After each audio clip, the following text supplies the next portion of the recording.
بسم اللہ الرحمن الرحیم۔ آج کی اس ویڈیو میں ہم ایک نوجوان کا واقعہ پڑھیں گے جو مردہ عورتوں سے زنا کرتا تھا، اور جب اس کو احساس ہوا تو رسول اللہ صلی اللہ علیہ وآلہ وسلم کے پاس روتا ہوا آیا، اور وہ جب کوئی عورت فوت ہو جاتی تو قبر میں سے نکال کر اس کے ساتھ نعوذ باللہ یہ حرکت کرتا تھا۔ امام زہری رحمۃ اللہ علیہ ناقل ہیں کہ حضرت عمر رضی اللہ تعالیٰ عنہ روتے ہوئے حضور نبی کریم صلی اللہ علیہ وآلہ وسلم کی خدمت میں حاضر ہوئے۔ آپ نے وجہ پوچھی تو عرض کیا کہ یا رسول اللہ صلی اللہ علیہ وآلہ وسلم، دروازے پر ایک نوجوان رو رہا ہے جس نے میرا دل جلا دیا۔ فرمایا عمر اسے اندر لے آؤ۔ وہ نوجوان روتا ہوا آپ صلی اللہ علیہ وآلہ وسلم کی خدمت میں حاضر ہوا۔ حضور صلی اللہ علیہ وآلہ وسلم نے اس سے رونے کی وجہ پوچھی۔ کہنے لگا یا رسول اللہ، میرے گناہوں کا ڈھیر مجھے رلا رہا ہے اور مجھے جبار سے ڈر آتا ہے، وہ مجھ پر غضبناک ہوگا۔ آپ نے فرمایا نوجوان، کیا تو نے اللہ کے ساتھ کسی کو شریک ٹھہرایا ہے؟ عرض کیا نہیں۔ فرمایا کیا تو نے کسی جان کو ناحق قتل کیا ہے؟ عرض کیا نہیں۔ آپ نے ارشاد فرمایا کہ اللہ تعالیٰ تیرے گناہوں کو معاف فرما دے گا، اگرچہ 7 آسمان 7 زمینوں اور تمام پہاڑوں کے برابر ہو۔ سبحان اللہ۔ نوجوان بولا حضور میرے گناہ 7 آسمان زمین اور پہاڑوں سے بھی بڑا ہے۔ آپ صلی اللہ علیہ وآلہ وسلم نے ارشاد فرمایا تیرا گناہ بڑا ہے یا اللہ؟ کہنے لگا میرا گناہ بڑا ہے۔ فرمایا تیرا گناہ بڑا ہے یا اللہ؟ اس نے کہا میرا گناہ بڑا ہے۔ پھر آپ صلی اللہ علیہ وآلہ وسلم نے فرمایا تیرا گناہ بڑا ہے یا اللہ تعالیٰ؟ کہنے لگا ہاں البتہ میرا اللہ اور اس کا رحم بڑا رحیم ہے، بڑا ہے۔ گناہ کا ارتکاب، پس ارشاد فرمایا کہ گناہ عظیم کو خدائے عظیم سے معاف فرمائے گا جو بہت ہی عفو درگزر کرنے والا ہے۔ پھر فرمایا ذرا اپنا گناہ تو بتا۔ اس نے عرض کیا یا رسول اللہ صلی اللہ علیہ وآلہ وسلم، مجھے آپ سے حیا آتی ہے۔ آپ نے پھر پوچھا؟ کہنے لگا میں کفن چور تھا اور 7 سال تک یہی پیشہ کیا۔ ایک دفعہ انصار کی ایک لڑکی فوت ہوئی، میں نے اس کی قبر کھودی، کفن اتار کر چل دیا۔ ابھی تھوڑا دور ہی گیا تھا کہ شیطان نے مجھ پر غلبہ پایا اور میں نے لوٹ کر اس سے مجامعت کر لی۔ ابھی میں قبر سے نکل کر تھوڑی ہی دور گیا تھا، کیا دیکھتا ہوں وہ لڑکی کھڑی پکار کر رہی ہے، اے نوجوان، تجھے قیامت کے دن جزا و سزا دینے والے سے حیا نہیں آتی؟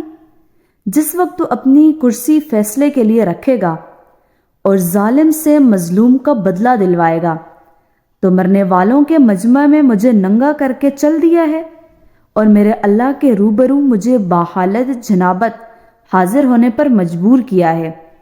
یہ سنتے ہی حضور صلی اللہ علیہ وآلہ وسلم اچھل کھڑے ہوئے اور فرمایا او فاسق، تو بس آگ کے لائق ہی ہے، دفع ہو جائے یہاں سے۔ نوجوان وہاں سے نکلا، 40 راتوں تک اللہ کے حضور توبہ کرتا مارا مارا پھرتا رہا۔ 40 راتوں کے بعد آسمان کی طرف سر اٹھا کر کہنے لگا اے محمد صلی اللہ علیہ وآلہ وسلم کے خدا، آدم اور حوا کے معبود، اگر تجھے میری توبہ منظور ہے تو حضور صلی اللہ علیہ وآلہ وسلم اور آپ کے صحابہ کرام کو اس کی خبر دے دے، ورنہ پھر آگ بھیج کر مجھے جلا دیں اور آخرت کے عذاب سے نجات دے دیں۔ اتنے میں جبرائیل علیہ السلام تشریف لائے، سلام کیا اور اللہ تعالیٰ کی طرف سے آپ صلی اللہ علیہ وآلہ وسلم کو سلام پہنچایا۔ جبرائیل علیہ السلام نے کہا کہ اللہ تعالیٰ فرماتے ہیں کیا مخلوق کو آپ نے پیدا کیا ہے؟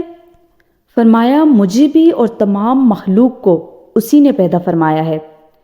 عرض کیا وہ پوچھتے ہیں کہ کیا آپ مخلوق کو رزق دیتے ہیں؟ فرمایا بالکل، مجھے بھی اور تمام مخلوق کو اللہ تعالیٰ ہی رزق دیتے ہیں۔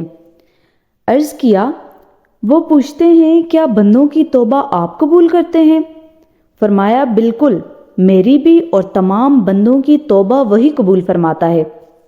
پھر کہا کہ اللہ تعالیٰ فرماتا ہے میں نے اپنے بندے کی توبہ قبول کر لی ہے، آپ بھی اس پر نگاہ شفقت فرمائیں۔ حضور صلی اللہ علیہ وآلہ وسلم نے اس نوجوان کو بلا کر اسے توبہ قبول ہونے کی بشارت سنائی۔ اس واقعے سے ہمیں یہ سبق ملتا ہے کہ عقل مند آدمی کو اس سے سبق لینا چاہیے اور جاننا چاہیے کہ زندہ کے ساتھ زنا کرنا مردے کے ساتھ زنا کرنے سے زیادہ بڑا گناہ ہے۔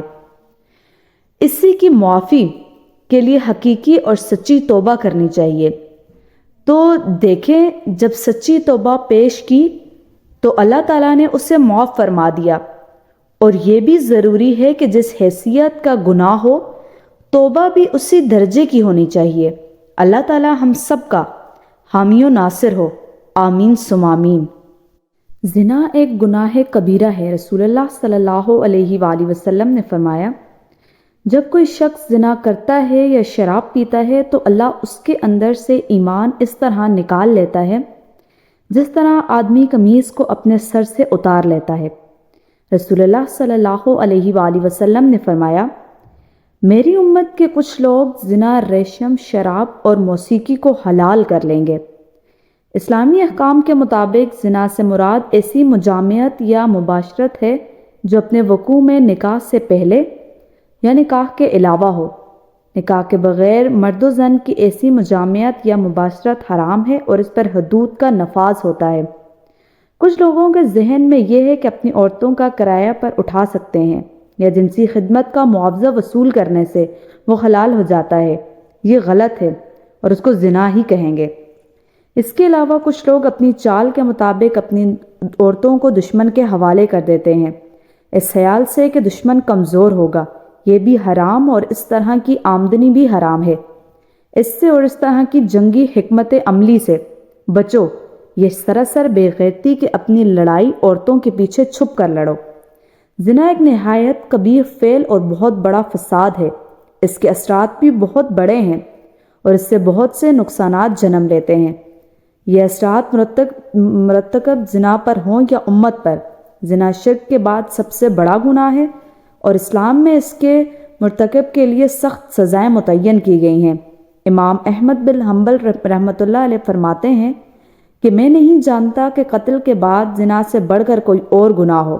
علماء کے مطابق زنا جس پر سزا نافذ ہوتی ہے اس سزا کے نفاذ کے لیے 4 ایسے گواہوں کی ضرورت ہوتی ہے کہ جنہوں نے زنا کے عمل کو اپنی آنکھوں سے دیکھا ہو یا اس عمل کے مرتکب ہونے والے افراد خود اس کا اقرار کر لیں اور اپنے آپ کو سنسار کروانے کے لیے پیش کریں، یا عورت کا حاملہ ہو جانا۔